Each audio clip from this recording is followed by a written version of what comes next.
Greetings, everybody. We're continuing Star Frontier's basic rules. They're basic rules. Remember, this was written for a younger audience as well. So it's important to understand that when you're reading this stuff. But there's still things you can take away. So they call the referee the reader. And remember, they start out this is a cooperative game, cooperative.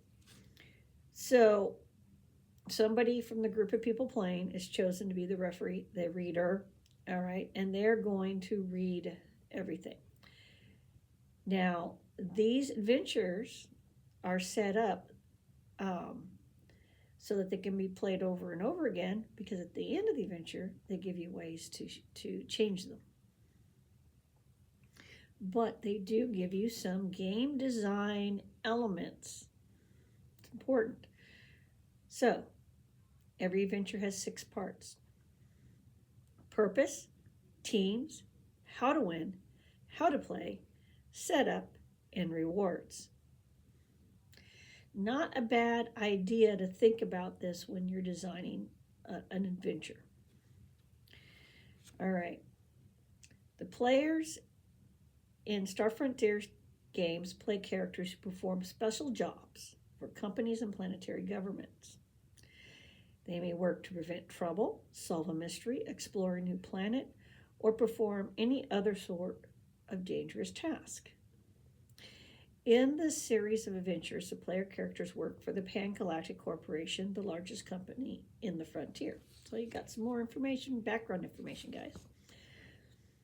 So after you choose who's going to be the reader, that person does not control a PGC agent like the other players do. Instead, he controls the opponents the other players meet and reads the adventure to them. Yeah, it's not good to have the ref or the reader or the judge, whatever term you're using, DM, to play a character. NPCs, that's fine. It's not good. You want the reader / referee to play all those people, the NPCs, and have the players be the only one playing player characters. So adventure number 1 is the Pan-Galactic Security Breach. Purpose: you have been contacted by Pan-Galactic Headquarters to investigate a breach in security at several top PGC research centers. Someone has broken into these centers and destroyed valuable equipment. The raiders never set off any alarms and never were stopped by anti-intruder security systems. Your mission is to find out why the raids are taking place and to end them. Teams. One person has to be chosen as the reader. Everybody else plays agents working for Pan-Galactic. The reader reads the numbered events to the players as they reach them and plays all opponents' information on opponents is included in the story below. So I think there's a slide. It's not a very good sentence there. The Pan-Galactic team should have 4 characters created by the players using the rules for creating characters. If there are not 4 players, some players must control more than 1 character. Each character starts the game with a standard equipment pack and a fully loaded laser pistol. So they give you gear. They tell you how many PCs need to be in the adventure. Okay. How to play.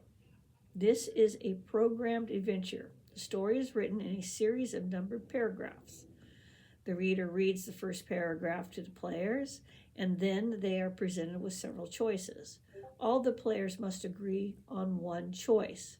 This choice will direct the reader to another numbered paragraph, which he then turns to and reads to the players. At some points, the players will get into combat, and this must be played out before moving to the next event. The passages boxed in gray should not be read aloud. They are special instructions to the reader only. They're telling you how to read the adventure.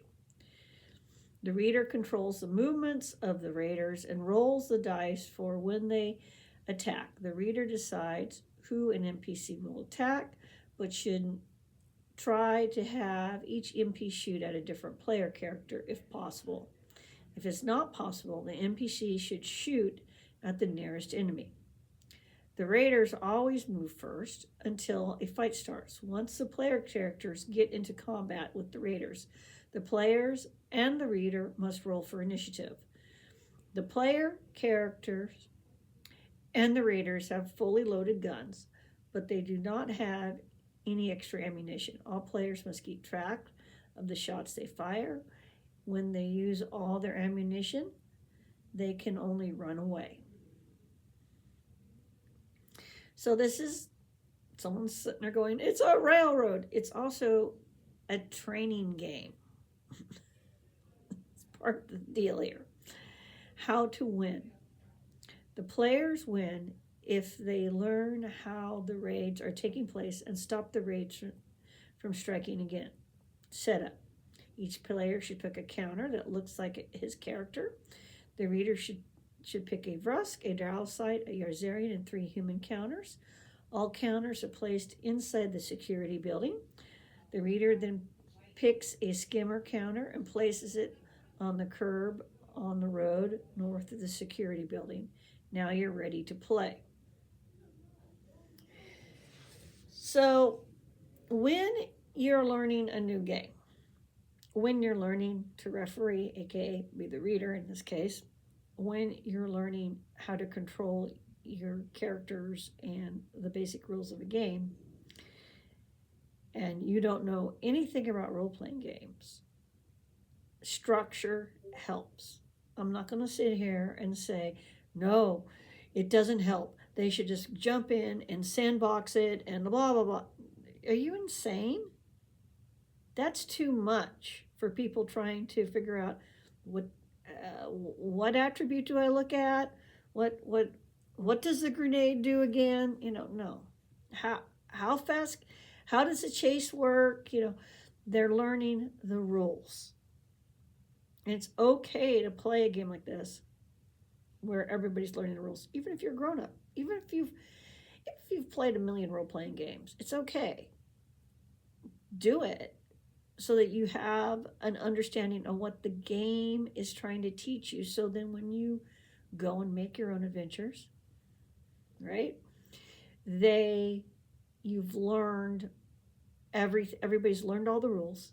Now you can go out and sandbox to your heart's content, all right? The adventure.